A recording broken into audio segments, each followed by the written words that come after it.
Hi there.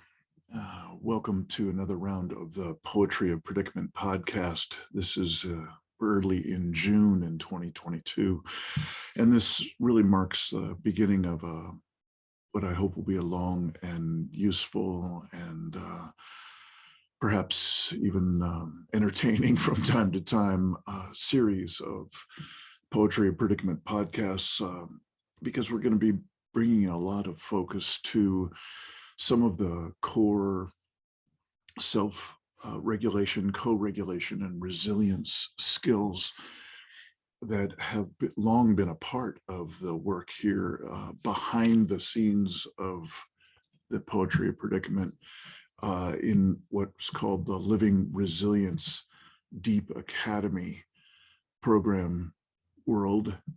We offered an awful lot of online learning series, both live and self-paced on demand.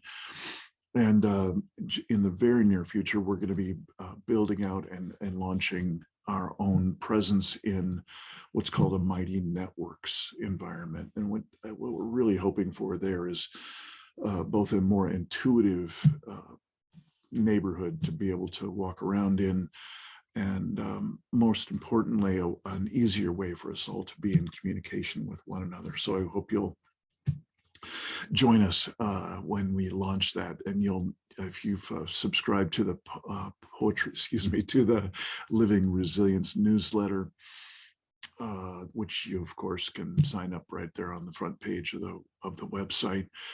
We'd love to have you join us at whatever level you are comfortable with in the Mighty Networks Living Resilience neighborhood. So about today, this is an extraordinary conversation, the first of at least two, possibly more in this series. And this is Dr. Peter Nelson. He's a social scientist from Australia. And I've known Dr. Nelson for a number of years now in conjunction with my Seers training. Not to be too esoteric, but this is energetic seers, people who have either a natural innate ability that they've been born into, or they're cultivating, like myself, cultivating more what could be called psychic abilities, unusual sensitivities, using unusual organs of perception that I think more of us have these impressions in our world than are really conscious of it. You know, we can call it having a gut feeling and so on. There's some people who call it an intuition. It's quite a refined skill set. Dr. Nelson has an extraordinary set of those skills. So what I'm doing in this series of conversations is we're kind of walking with him from the more workaday world version of Dr. Peter Nelson, in which he'll describe some of where his attention goes when he's doing his social science work. And then as you'll see, as each of these interviews goes forth, you'll be able to get more and more of a sense of how he deploys his attention in these extraordinary ways.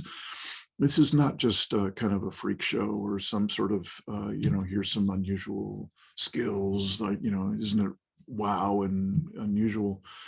Sure, it is. And I do hope you find it valuable. I certainly do. I spent years training with a number of seers.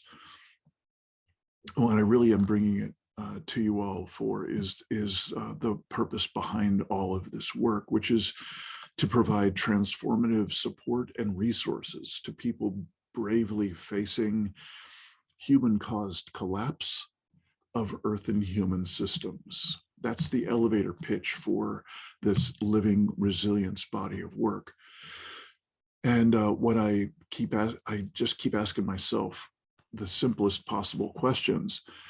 And one of those simple questions is, with all the wisdom that we've got, with all the knowledge that we've got, with all the high tech that we've got, how is it that we're still screaming at 100 miles an hour toward a brick wall at the end, figurative brick wall at the end of a very short time frame ahead of us collectively. How have we taken this human operating system on this planet and turned it into a self-terminating operating system? It seems like we're smarter than that. It seems like we should be able to figure this out. Pretty clearly, we don't have that ability. And in fact, we seem to be getting further and further from effectiveness, an effective way to be involved with that conversation and that simple question. I'm putting together a body of work to provide those transformative types of support and resources for what could be called the collapse-aware community. So welcome to that. And if any of this piques your interest, I suggest that you come on in and check out our various offerings of coursework and resilience coaching and so on. I hope you'll enjoy these conversations with Dr. Peter Nelson to start to explore how would a seer approach these simple questions. What does a seer have access to see about the human nature, the dynamics that we have between us and within us in these times of great stress? I always learn and discover things that I had no idea of when I speak with the seers at the level of Dr. Peter Nelson. So thank you for listening. Hope you will come and join us, check us out at the Living Resilience Deep Academy body of work and mighty networks that we're starting up here in the middle of 2022. And most of all, I hope you enjoy these conversations with Dr. Peter Nelson. I'm Dean Walker, and welcome to the Poetry of Predicament podcast, a podcast for people brave enough to face humanity's challenges and problems, and most importantly, our numerous predicaments. The Poetry of Predicament is a podcast meant to inspire us to bring forth grace, beauty, and connection with the web of life in the face of a predicament-laden world. This week on the Poetry of Predicament podcast, my guest is Dr. Peter Nelson. I've known Dr. Nelson for quite a few years, and he is a psychologist, social scientist in Australia. And the way that I have come to know Dr. Nelson is he is an extraordinary seer. Some might call those abilities psychic abilities. He would not call them that. I hope you'll join me in enjoying the remarkable skills and abilities of Dr. Peter Nelson. All right, welcome back, everybody, to the Poetry of Predicament podcast. I, of course, am your ever-present host, Dean Walker, and this is number 2 in a series of, I'm not quite sure how lucky I'm going to be to do many more of these interviews with Dr. Peter Nelson from Australia. Mm-hmm. Peter, we've known each other for a few years. Got to be together in the Southern Oregon area, to be in Paul Richards' Sente community together one way or another for a while, and it's always been an extraordinary experience for me to be able to just hang out with you, but not to mention the times when you've been the person in the front of the room teaching something or doing a demonstration of something. Last time we talked, got a little picture of some of your expression recently in terms of writing these shorter papers, which I guess are far more in demand than the longer ones of years past.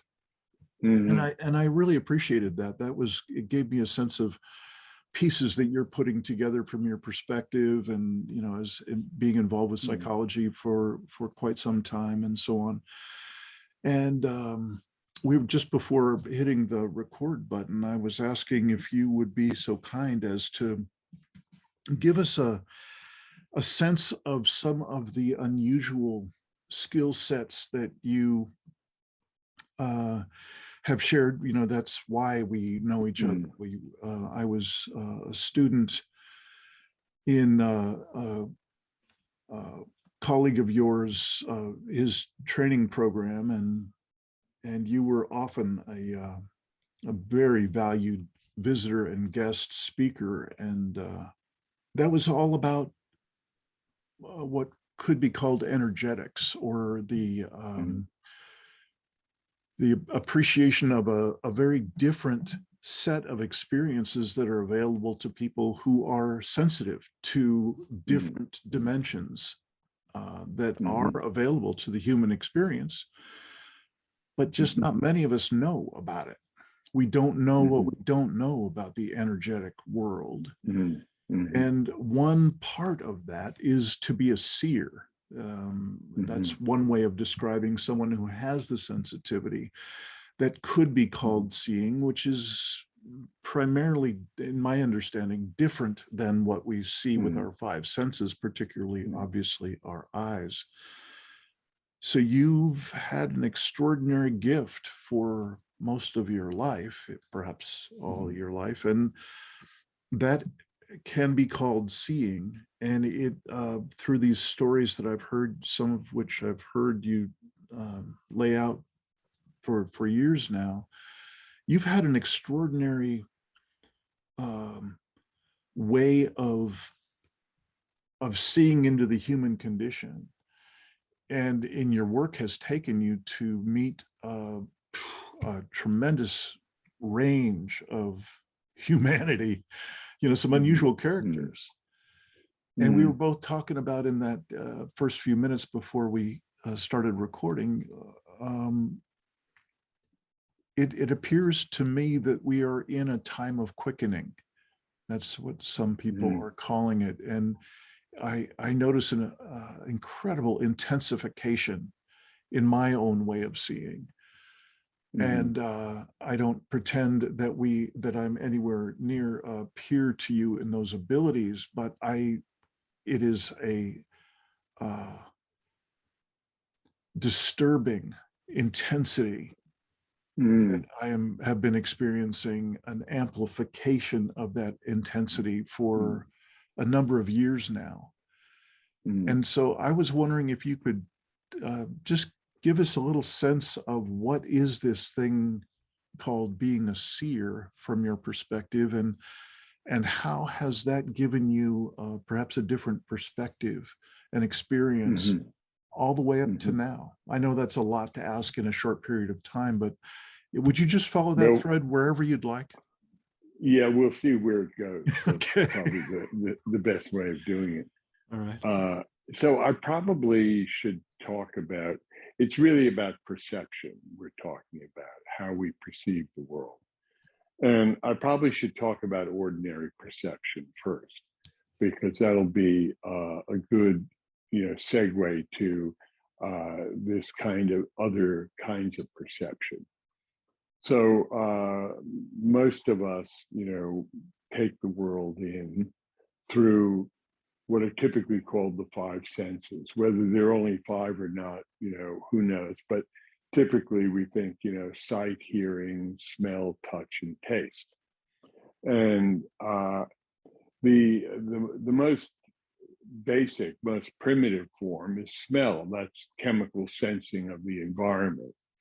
And that's why when, sometimes you smell something you haven't smelled in years, it sends you right back in time to where you first smelled it. And because it goes into the most basic, let's say, primitive part of the brain and really activates that whole memory core.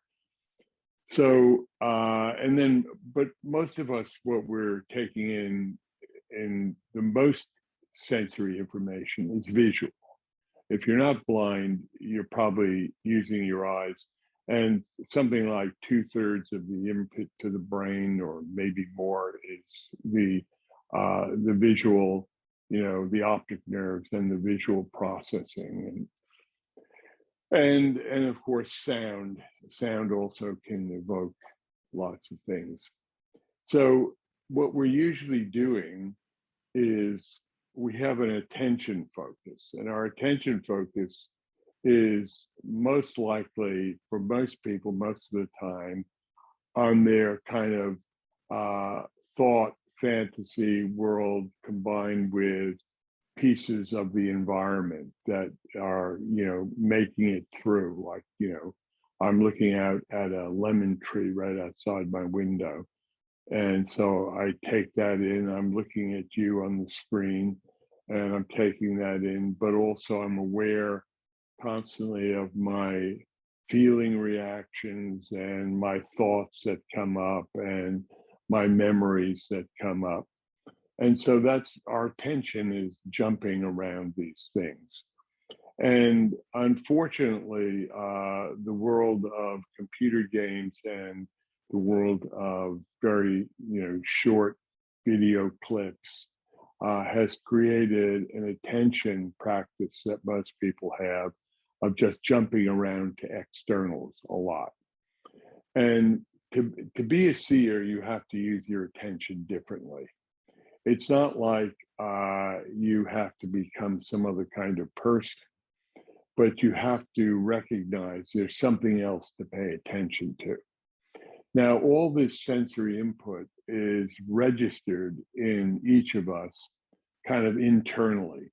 I'm going to use a very old-fashioned word from, I guess, maybe the 19th century. Let's call it, we have a sensorium. We have a place in which we're kind of, we're attending to all this input and all this personal stuff coming up. And in that sensorium is also other kinds of information flowing. But because it's mixed together with everything else and we don't know how to separate it, we actually pretty much ignore it because, we tend to pay attention to that which screams loudest. And and that's why you see the way social media works. It's all about screaming loudest and to keep your attention. Now, to learn to use your attention differently, you first have to learn how to disconnect from all the input that's coming in. And then you have to learn how to recognize your personal stuff as just you, memories, thoughts, feelings, reactions. Then once you're aware of how those two things work and you can, as we say, parse them, you can sort of hold them aside, you notice there are other things streaming through the sensorium. They're subtler. They're not as loud because they are coming in what you would call energetically, but I don't use that term because my education in physics rebels against using the word energy that way. And so the way I think of it is we're navigating through the world, we're walking through the world, we're driving. I don't know, I always liken it to, when I used to drive a motorcycle, I had this BMW R69. So this is way back in history. It's a machine BMW no longer makes. And I used to really love on summer nights driving home, just, not even at speed, but you would just, as you drove along, you would get different qualities of air. It'd be sometimes warm, sometimes cold, sometimes damp. And I just like the sense of moving through that, kind of those fields of different temperature and, physical environment. Now, as a human perceiver, we're constantly walking through fields of information that are available to us. But because they hit the sensorium, or we've learned to block them out because we do a certain amount of automatic parsing where, we just don't pay attention to certain things. It's like if, your stomach's been grumbling on and off all day, but you haven't got time to eat. At a certain point, if you want to keep going, you have to kind of not pay attention to it. So because of the way we're educated and because of the way we're taught to pay attention, we don't really notice that these fields we're walking through, think of it, it's not like temperature, but it's not like an electromagnetic field, but it's a field, I call it an emotional field that are around all living things. And not just living things, because if someone's lived, let's say, in a house for a long time, the house develops a field that's related to the people who are there. That's how psychometry is done. As a matter of fact, you just, pay attention to what's in the field attached to an object. But if we learn to parse out the sensory data, the ordinary sensory data, and we learn to parse out our own kind of associative memory process and feeling reaction process, we learn to hold them aside, then we notice that there are other things streaming through the field and through your sensorium from the fields around you. And for instance, when I walk up to Dean Walker, as I walk up to him, I'm aware of his field, and then I'm aware of information in that field because it appears in my sensorium if I'm paying attention to it. So as a seer, one thing I do always is when I meet someone new, it probably takes me 2 or 3 times to get their name because I'm actually not paying attention to what they're saying, Right. Which is rude, but I'm much more interested in what's in their field, because what's in their field is much more who they are. And you know how when you get to know someone, this first, everyone puts forward a particular image they're trying to create of themselves in the world. We call that their persona. And they're creating a persona. And so you meet their persona, and if you pay attention to nothing else, you take the persona as being them. But as you get to know someone and you go through things, you realize the persona was part true, but some of it wasn't true at all. But there's other things going on in that person that are really only show up when you know them in time. But for a seer, paying attention to the information in the field around a person, that information is really more about the person beyond their persona. Go ahead. Can I just pause you for a second? I'm curious, when could I call this an impression on your system? Is that a way to talk about what sort of messaging? It's like all sensory data. It impresses on your system. And how much you pay attention to it is how prominent it is in your awareness and your thoughts. Good. And is there any more specificity available from your experience that you could relate to us when you get this kind of impression? You've met this Dean Walker character on the street. He's trying to tell you about his name and he's putting out all of his persona and so on. You are getting other impressions in your system. I'm paying attention to other information that's always there. Okay, and I'm taking my attention spotlight off what he's saying, and I'm very quickly putting it to that part of where the information is about him, other than what he's saying or his visuals or whatever. I gotcha.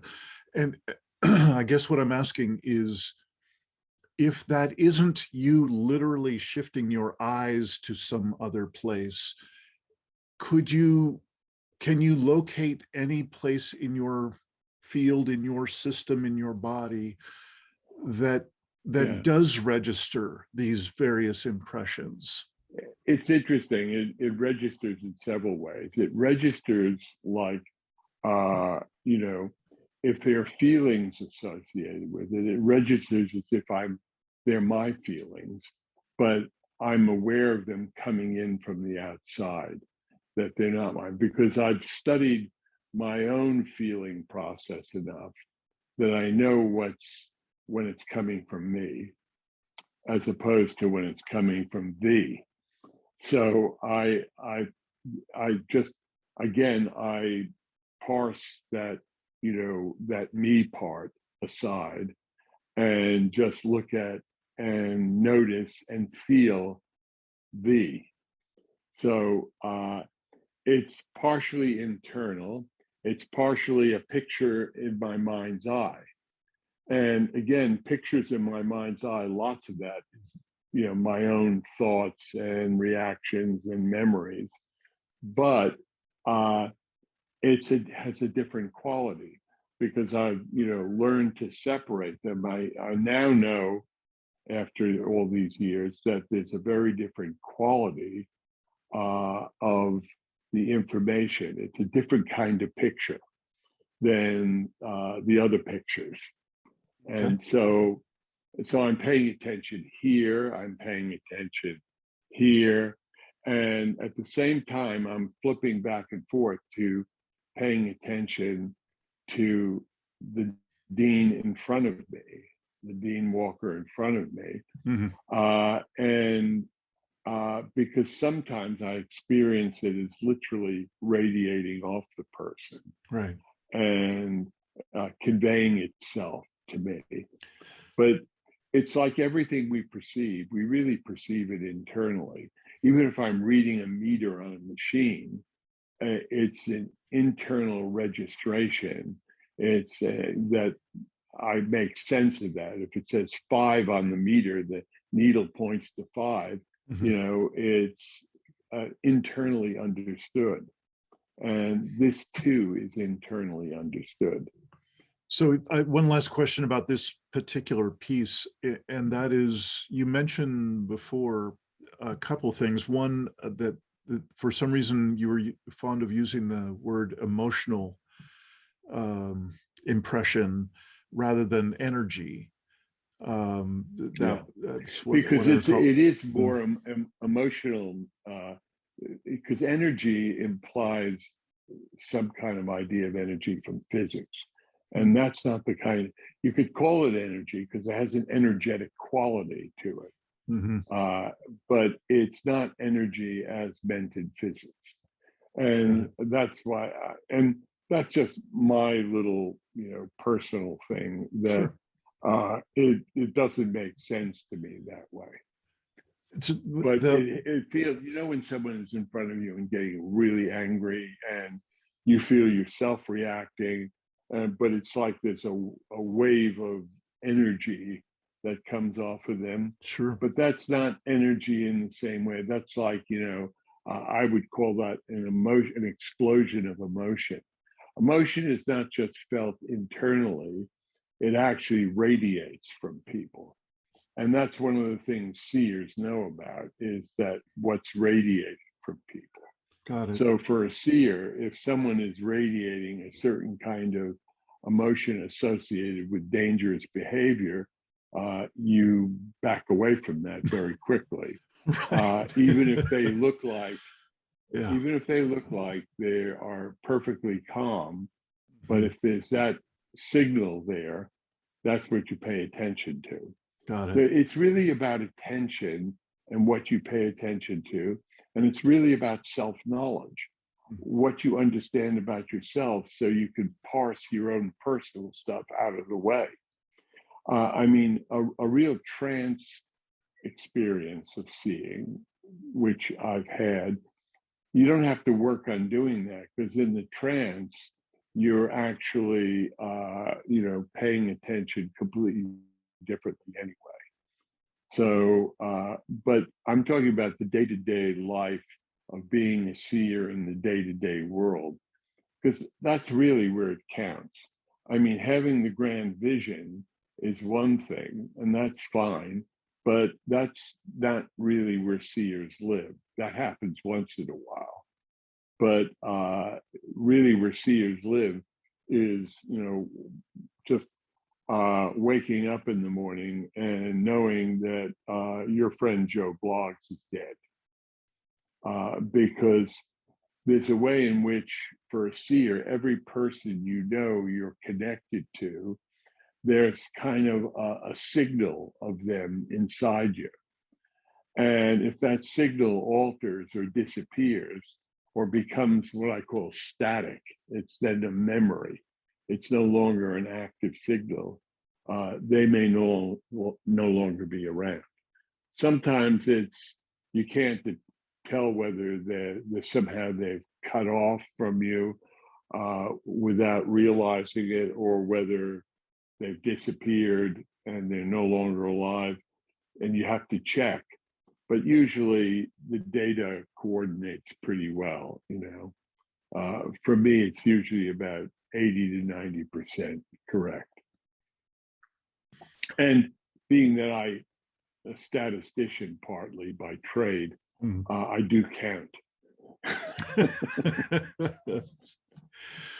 One last question about this particular branch of the conversation, and that is, you also mentioned about the different but still in the same arena, the different level of impression that you might be able to perceive off of non-living situations, like a house. If you're doing a reading of a house and you're tuning into a particular, and what would seem to me to be a much fainter impression, because it's what's residual from past occupants of the house and so on. Well, it may or may not be. You see, I remember a friend of mine who's now deceased, unfortunately, who was a builder. And he's a great big strapping guy, 6'4", built like a brick shit house. But a very gentle soul. And, I really enjoyed knowing him. And he would be refurbishing houses from the 19th century in parts of Northern California. And I remember he called me around to a house he had just bought to refurbish, and he wanted to know something about it. And there was this old fireplace. The house I think it was from about 1840, 1850, somewhere in there. And he asked me what I thought of, this one room. And by the fireplace, I could really, in my mind's eye, see clearly the man who sat by that fireplace for years. And it was very strong. I mean, it's like everything in the house sort of pointed or fell into that spot, because that was the central spot. And that guy was there for years. So it was very present. I mean, sometimes it's subtler, but that was very present. It can vary a lot. It's all I'm trying to say, the long way around. It can vary a lot. Well, I sure appreciate how much of what I might call your neighborhood you've already laid out for us, and some of the dynamics that you experience in your type of seeing. I'm curious if we could start to bridge toward perhaps it'll end up being a contrast, perhaps not, of what you've seen in your lifetime, and especially as we start to come to the last 10, 20 years. I'm curious what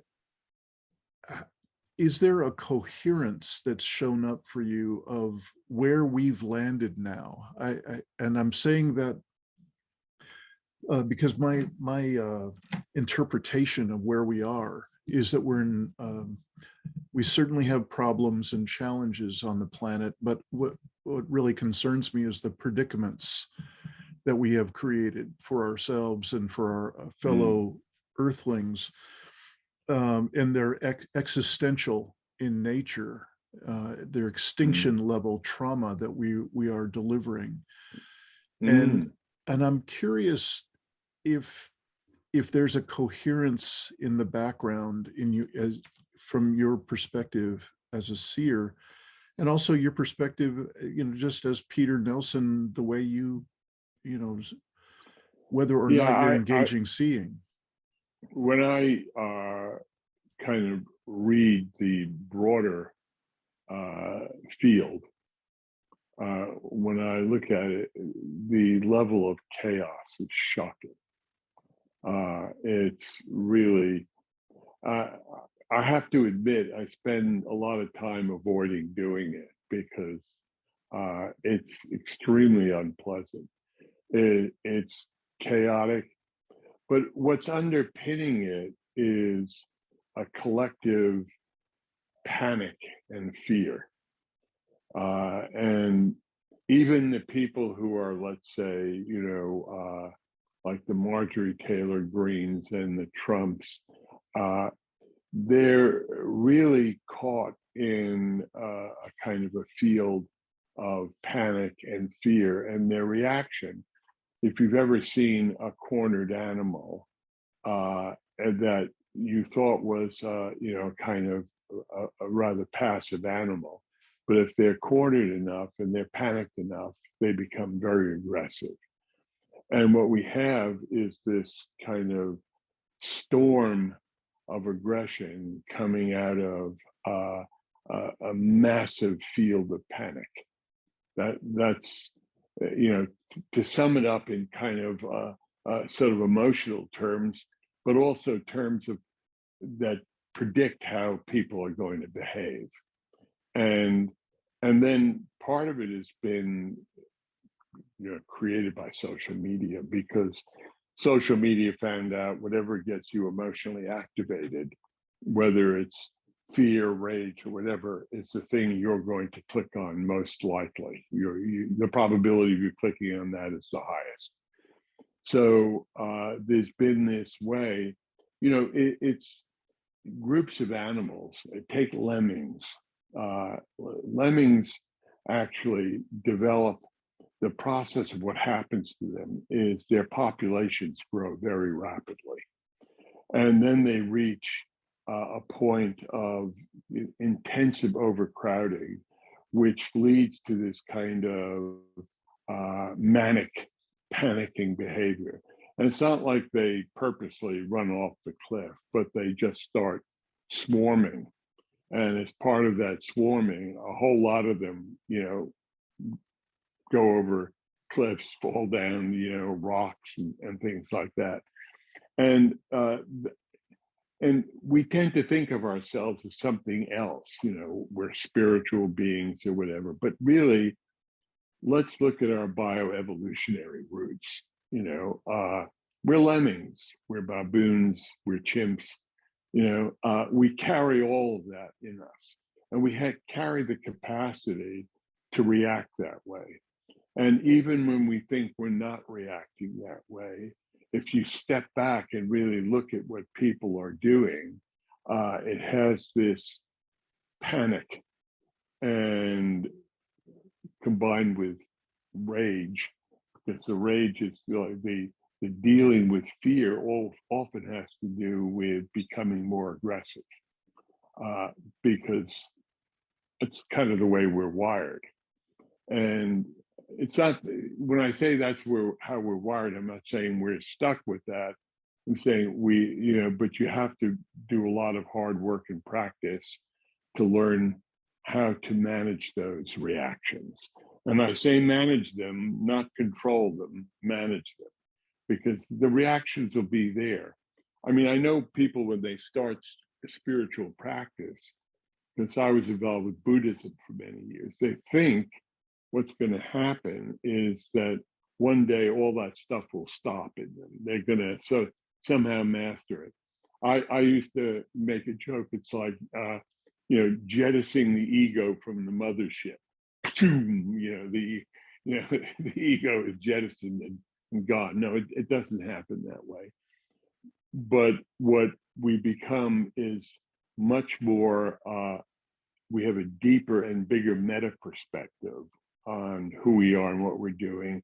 And we have ways of dealing with it. So we can still feel angry, but it's what we do with it that counts. So I think what we have is, an enormous population on Earth, which is getting too crowded in most places. And we're getting this panic reaction happening. And then also a lot of aggression that comes out with it. And I see that both as a social scientist, but I also, as a seer, just experiencing the energy of the field. That's what I'm experiencing. And it really, it leaves me feeling a bit helpless because, it's so large, no one person can do anything about it. And there's a lot of grievance out there. I mean, a lot of people hooked up with Trump because they have a lot of grievances about a lot of things. But that panic and anger that's being driven and the things people think they can do to change it, I think it would, it would be an unfortunate experiment if, we just allow, let's say, one group to completely determine what happens from here on in, because everyone has their idea what's going to fix it. I don't, because I don't even know if it's fixable. But if we let that go to its end, people would realize in the end how their panic and rage drove them into a place where not only did it get fixed, but it created a whole new set of problems. Yeah. So we're in a difficult position, or it's like that famous film, "Oh Brother, Where Are You?" Or "Where Art Thou?" We're in a tough spot. We're in a tough spot. Yeah, we are. Yeah. If I know that's not a message of great hope, but I don't see myself as the Messiah with the solution. I see myself as someone, as an observer. Yeah. And I mean, I could say if we all just calm down a bit, it would be a whole lot better. But that doesn't happen that way. Yeah. Well, I don't think I've told you quite enough about my own work and particularly the audience of this podcast and for the work is, this community is sometimes called the doomer community. This is the collapse aware community. These are the people who they range from just having a gut feeling that things aren't going well in the world, and that's about as high resolution as they've got it at the moment. And at the far end of that spectrum, you have the near-term human extinction crowd, and it's pretty self-explanatory where they land. Yeah, right. And so there's no surprise whatsoever in what you're saying. I think it's going to be very validating for a lot of folks when they hear your words from your perspective. And I'm curious if we could just loop back a little bit. Seems like one piece of what you were describing of what tends to equip a seer to deepen their skills, deepen their sensitivities, is to be able to get some kind of a handle on, manage, if you will, the certain aspects of our default way of doing life that tends to be very, very noisy. The signal to noise ratio is off the charts in terms of noise. And so Mm. what I'm hearing you say, we haven't gotten very specific about it yet, but what I'd like to ask you is, might you have any advice or suggestions for those of us, we may or may not aspire to being seers, but what you seems like you're describing is not only good at expanding one's capacity to be a seer, but Mm. also just seem to be advanced self-regulation and co-regulation skills. You know, Mm. these Exactly. and these are the kind of skills that, you know, it's almost like you were reading off of the play sheet here. You know, when you're Mm. describing what you were seeing in terms of the panic and the aggression and so on. If a person is basically collapse aware or very acceptant of either collapse is Mm. coming really soon or we're already in it. Mm. So then what does a person do to get out of bed in the morning and to somehow be just a little bit more of service to the people they love by the end of the day? Mm. Just a little bit, Mm. a little more Mm. present, a little more, Mm. have a little bit more capacity to be present rather than being Mm. triggered by this tsunami of stressor and trauma that seems to be coming at us every day. I'm Well, curious if here's an you, exercise. yeah, please. Here's Yeah. an exercise. Two things that I recommend people do. One is disrupt your process many times a day by turning your attention to the background sounds around you. In other words, you're going along, you're doing things, you're in your thoughts, or you're doing something visual or whatever. You just pause, and it's almost like you could roll your eyes up and just listen to the background sound around you. It doesn't matter whether it's traffic in the street or a kid playing or birds or whatever it is. There's no value judgment about what the sound. Just stop and listen to the sound and try to imagine what you're hearing. And in a sense, what you're doing is you're stopping and changing your attention. And you only have to do this for 30 seconds or a minute. And then you bring your attention back to where you were, but try to come back with the pause, the sensation of pause that you got when you first went to listen to the background sound. Because to do that, it's like you pause, become still for a second. And that stillness would be very useful to come back to the world with. It will disappear pretty quickly in most cases. Not all, but most times it'll disappear pretty quickly. That's why you do it multiple times a day. And then one other exercise I recommend for people. People I work with people individually. So I don't teach groups anymore, but I do work with people individually. Is that you sit down for a half an hour in a room with no one else there where you won't be disturbed and just watch whatever's running through your head. Don't try to control it. Just watch it. Now you'll notice certain things will make you want to get up and do something. Certain things that come into your head, you just say, "Oh, I forgot to do that." Or you'll feel something maybe even disturbing, which and one of our typical ways of dealing with disturbing cognitions or feelings is we aim at something else. We start doing something else. It's like all of a sudden we start organizing our desk.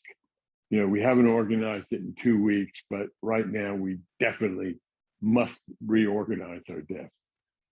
And don't do anything. Just sit there. recognize the impulse to get up and do something, or the impulse to think about something else, or to replay part of today, but just notice it and just stay there and don't do anything.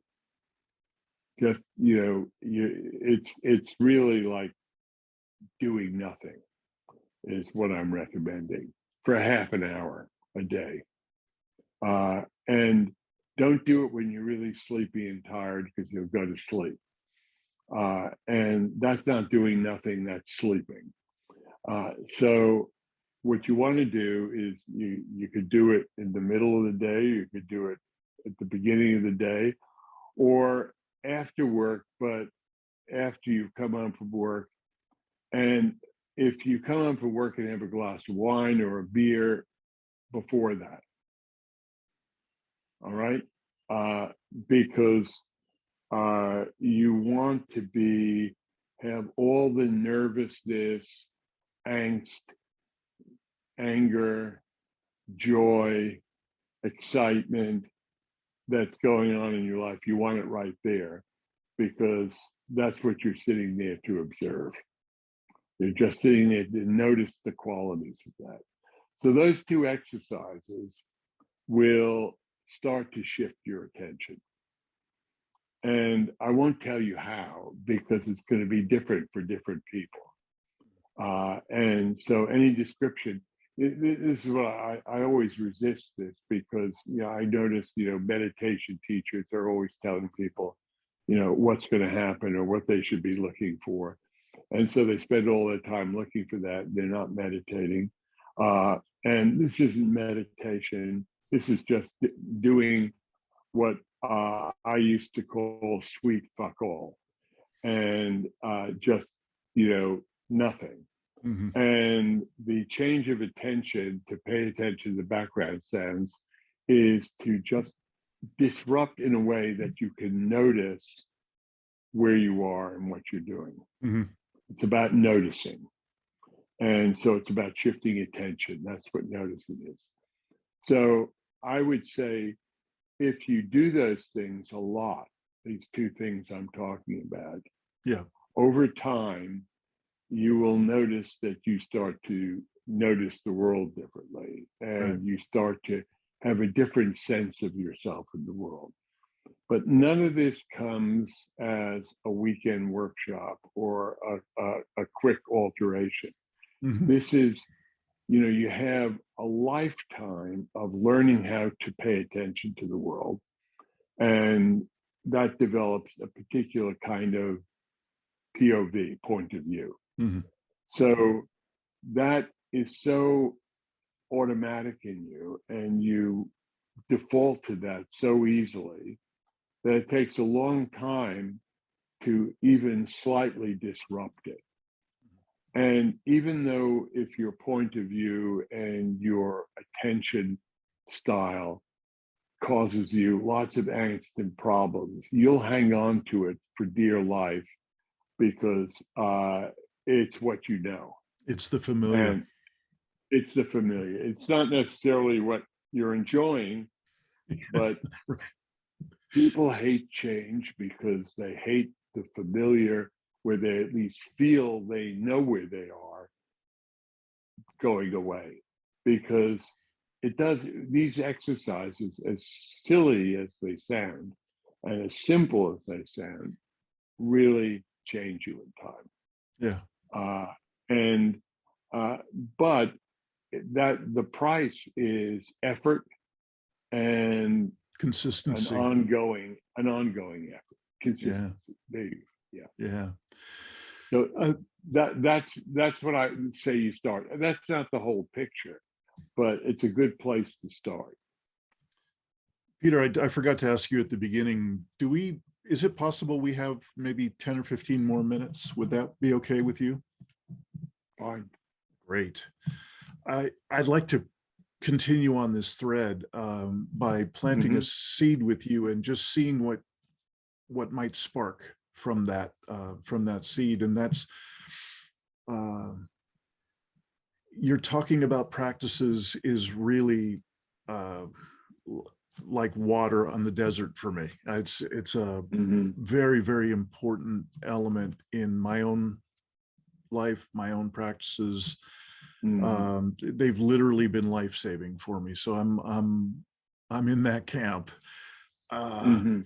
And what I've done is put together 3 different types of practices to offer to people. And actually, I'm offering a whole menu of things that I've gathered and curated. But more importantly, I'm asking people to gather their own. And these are just suggestions Mm-hmm. to kind of prime the pump. Mm-hmm. And they fall into 3 categories. One is the self-regulation, the calming.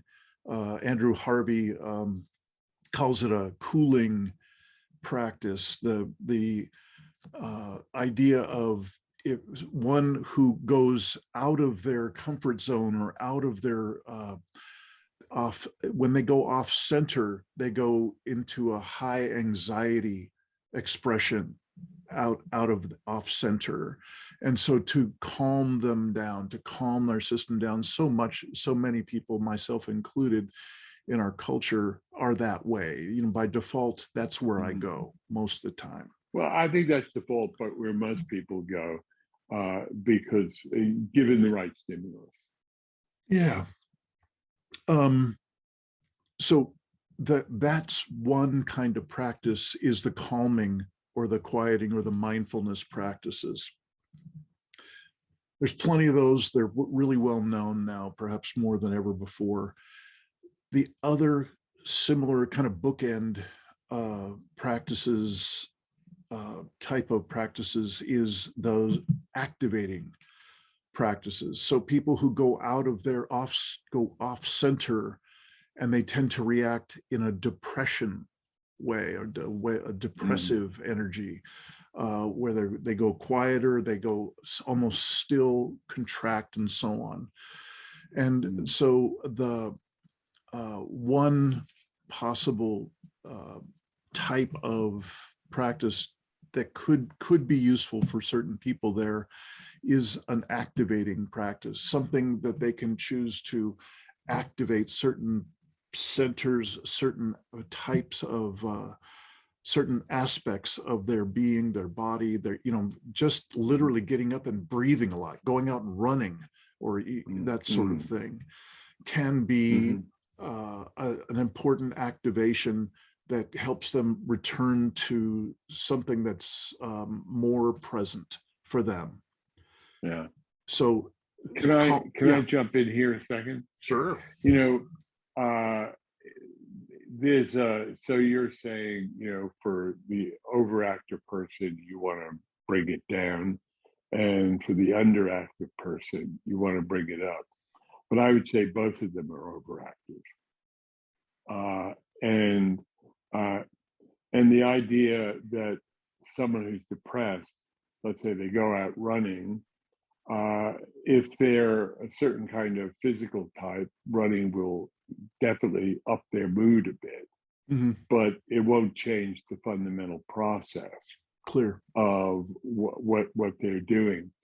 So it's a bit like saying, well, the refrigerator isn't working, I'll hit it on the side with a hammer. And that vibration tends to get the compressor to kick in. And so we think, we're kind of fixing the fridge. And basically what we're doing is just denting the side of the fridge, and in time it'll stop working anyway. Right. Because most people find, let's say dealing with depression, the activation approach, works sometimes, not other times, but works less over time. Yes. So what I'm saying here is, I'm kind of maybe pushing my barrow here, but the issue is about attention. It's what the depressed person is paying attention to, and how they react to it. And with the panic person who's overactivated, it's what they're paying attention to and how they're reacting. Yes. So 2 things: they have to become aware of what they're paying attention to and how they're paying attention. And 2 is, then once they see how they're paying attention. They have to notice what they're paying attention to and notice their reaction to it, because only when you become aware of how you're reacting can you change the reaction. Mm-hmm. And it's no different for the depressed person. They're really doing the same thing in different ways, Yes. Or the manifestation is different. Yes. And I'm not sure I believe that there are certain cases, there might be, but I'm not sure I believe that there are certain cases of depression where it's really a biochemical imbalance and they can't, they just can't get out of that. I think that very often your biochemistry follows the behavioral patterns you've been engaging in for a long time.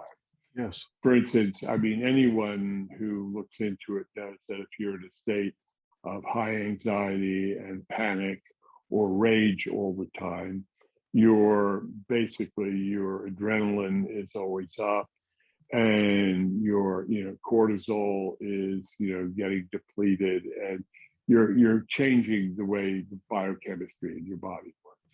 And the same thing with people who at some point early in their lives they started dealing with difficulty a particular way that we call depression. Yes. I think it's fine to use antidepressants for a limited period so that you can experience coming out of it again. But if you don't actually learn, and sometimes people do spontaneously, if you don't learn how to manage how you meet the world differently, you just go back to depression. Yes. And there's a huge literature now on how antidepressants stop working after a while, and also there are numerous studies that show them as hardly more effective than placebos. Right.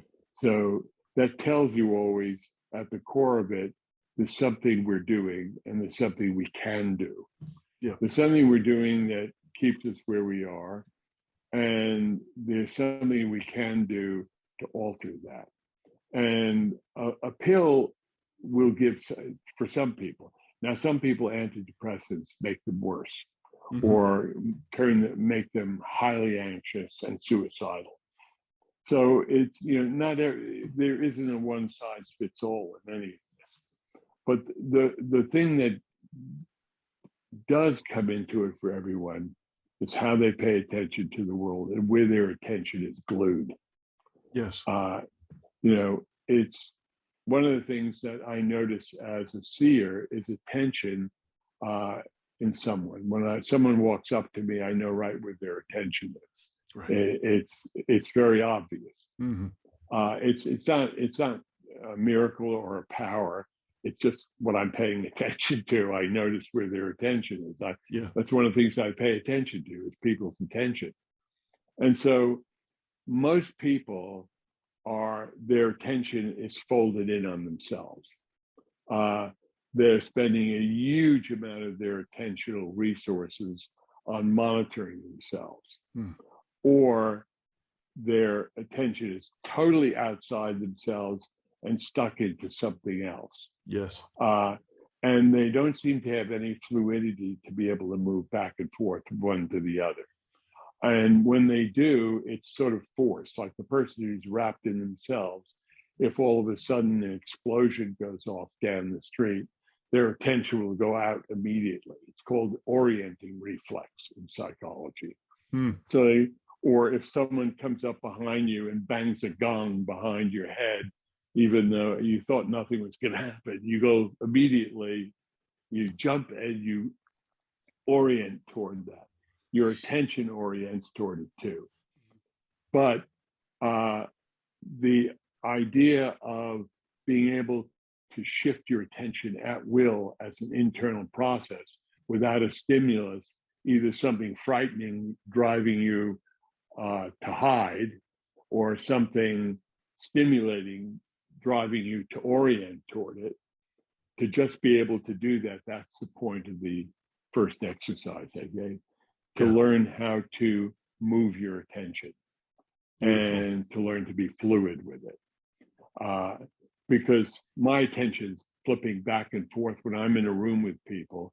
It's like I'm having guests tomorrow, so my attention will be on whether they have enough to drink and eat, and but it also my attention will be on what each one is, how they're moving emotionally and reacting to the room around them.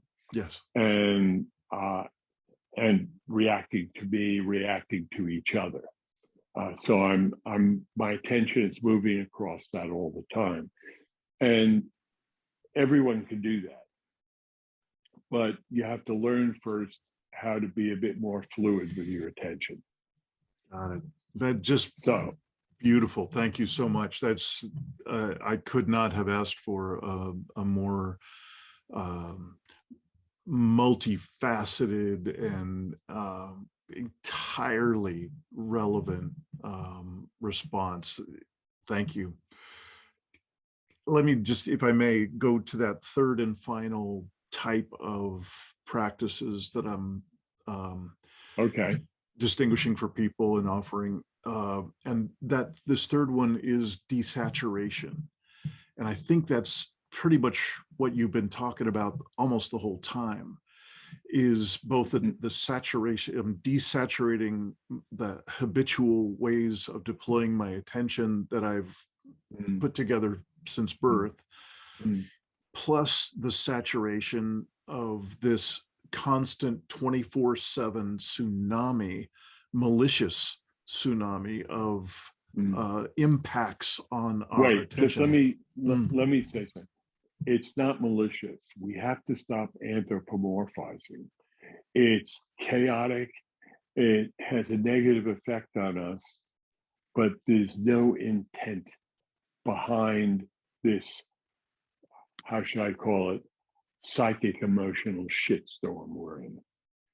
We're creating it together, but no one's out to get us. We're out to get ourselves. Okay, I can hear that, and I guess I'm speaking to what seems not just malicious, but I start to use the E word after a while. Evil. That there are remarkable amounts of very talented people for decades now, but especially in these past 15, 20 years, that have taken the technologies of how to predate our attention, how to be how to literally extract our attention and certainly to guide it where they want it to go, and to shift our behavior as a result. And I agree with you. Yeah, so that's what I'm talking about when I'm talking about malicious. They only can do it because we let them do it. True enough, but here we are. Their intent is malicious, but we can't actually credit them with doing it. We're giving it away. Okay, yeah, fair enough. I think there are more psychopaths out there than standard psychology recognizing. Yeah, as do I. People who have no connection to others through shared feeling, and who are very instrumental in just going after what they want and doing whatever is required to do that. And that I agree with that. But the net force they're caught in as well. They're not operating outside this. Right. Vladimir Putin is reacting partly because of the total impact of chaos on him as well. Sure. He has inordinate power because of his position, and he ain't a nice guy, and he's a classic psychopath. But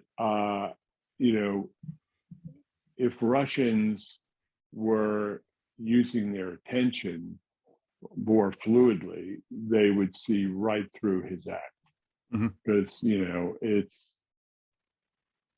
so obvious. Right.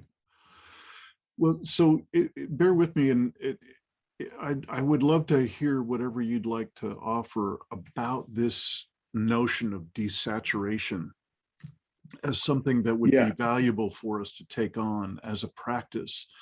And my little jargon for it is a practice of reconnection with our sense of center. And I use the that's word great. orientation for me to be able to locate that. Sometimes in the contemplative traditions, it's called a one seat, that seat of my attention within Right, myself, within my right. own sense That's of why I recommend people center. sit down for a half hour every day, Right. And I'm just because curious. you actually you have to start to see the saturation going on in Right, you right. before you can do anything about it. And then you discover that using your attention differently makes it less viable in terms of it working on you. Hmm. Again, I mean, I must sound like a broken record because I'm just bringing everything back to attention again. Yes. But I agree we do need to desaturate. But if we desaturate by trying to desaturate, we're going to resaturate. What we need to do is actually just do nothing to experience the saturation, because it's literally, you then have the capability of, it's like, the bowling ball's coming at you, you can just step out of the way, Mhm. but you have to see it and to know where to step out of the way. Mhm. So it's all about seeing it and then stepping out of the way.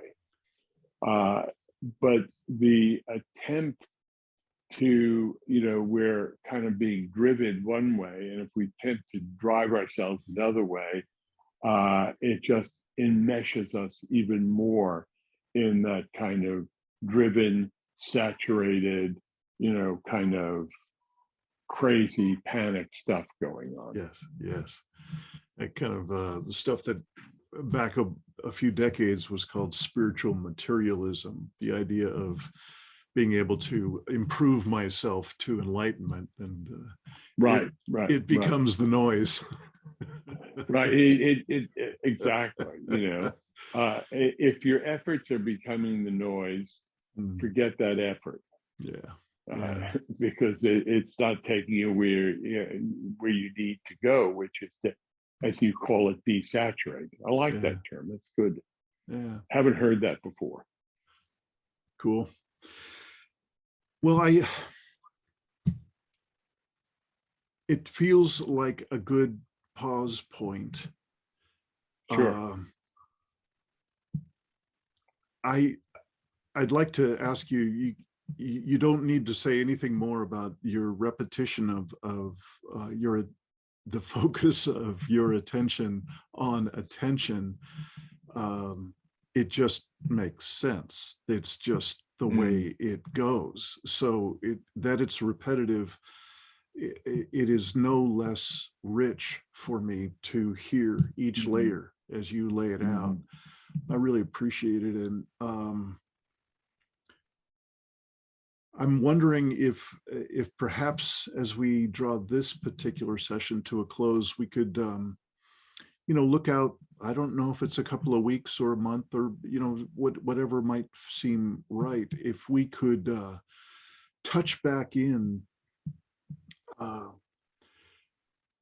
that quickening that I was talking about before. I don't know quite how it appears for you, but for me, the signal to noise ratio again is, even though I have a substantial um,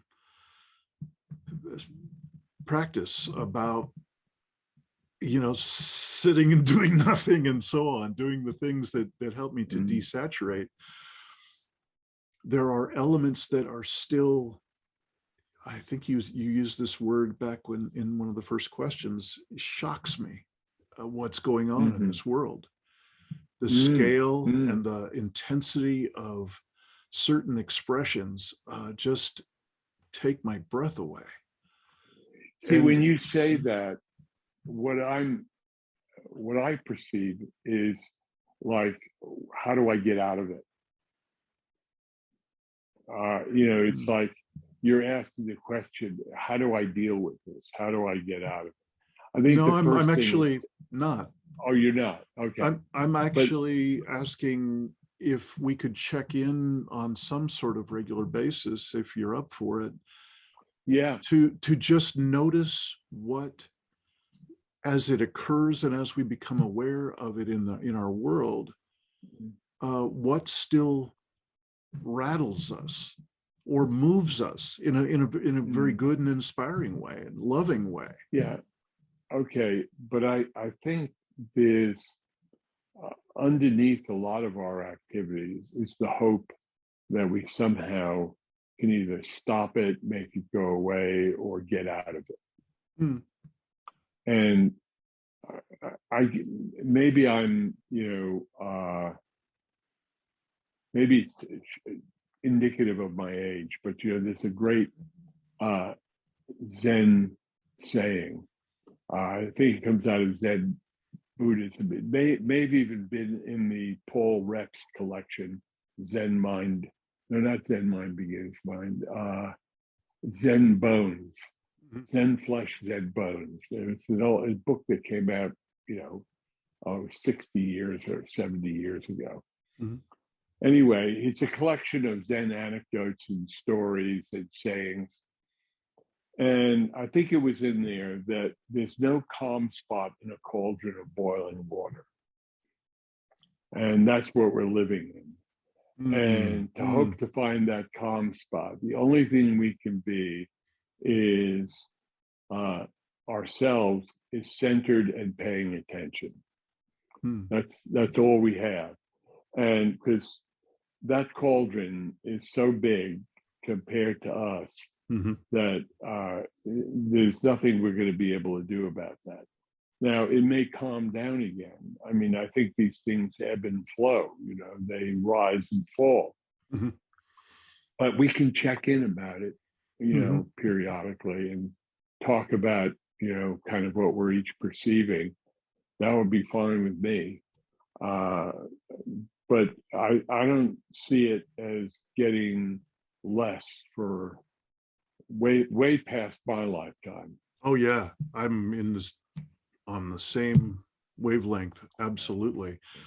It really is a curiosity on my part of asking folks who have cultivated in themselves quite an extraordinary capacity to be present in the face of larger and larger stressors going on. So you've got your particular way you've built out that capacity.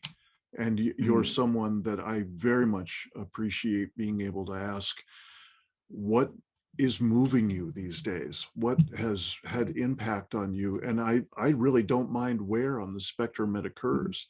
Because yeah, we are in boiling all the time. And what I'm noticing is that from time to time, almost every day, I am equally impacted by beauty. Oh, yeah. That means you keep your eyes open, and you don't allow yourself to be overwhelmed by the storm. Yeah. And there is beauty everywhere. It was too faint probably for you to hear it earlier, but there's a hill up behind the house, a wooded hill, and there was a kookaburra calling out from up there. Had what they call the laughing kookaburra. And whenever I hear that, I just they're amazing animals. I mean, I've hand fed them in the wild. Some of them will just come up to you if you have something good to eat and just take it from you. But they have such presence, and they're such amazing, birds. And whenever I hear one call out, I'm just reminded of their wonderful presence. Now, there's one last thing I'd like to say. Please. And people talk about the virtues. I think there's a virtue that's really overlooked, and It's not usually thought of as a virtue, but I do, and that's called skepticism. And not skepticism in the sense that I just don't like what you believe, so I rubbish it. Right. I mean skepticism in questioning everything that you're told, questioning it and recognizing that no one holds the final picture. The data is not all in, so we can't say what's what anymore. Even my statement of saying we can't say what's what is suspect because Yes. I don't know either. So the true skeptic never can say what's true or false. They can just say things are open to question. And that's what I'd like everyone to do, is keep things open to question. And even when you learn something where you think you've discovered the truth, next year or 5 years from now, your truth will be different. Just keep remembering that. Because if you look back 10 years in your life, your truth was different back then. And if you go back 20 years, your truth was different again. So just remember that. Skepticism is a virtue. Beautiful. So practice it. Peter Nelson, thank you so much for taking this time again. You're very welcome, Dean. This is a pleasure. And with your permission, I will bug you, and I'm guessing maybe a month and a half, if that's all right. Sure. See if we can't fine. set up another episode of this. And I just thank you so much. You've been so generous over these years to share what you've got going on. And I thank you for giving me an opportunity to talk about it. Thanks. My pleasure indeed. Sincerely. Cheers. Thanks for watching another episode of the Poetry of Predicament podcast, produced by Dean Walker and the Living Resilience Alliance, www.livingresilience.net. Music today from Michael Hedges, as always, and also Port Blue Into the Sea. Also available on our website, www.livingresilience.net, is a wide array of articles, online learning series, arranging group and individual resilience coaching, and sign up for our every other Tuesday free support group that we call Safe Circle Calls.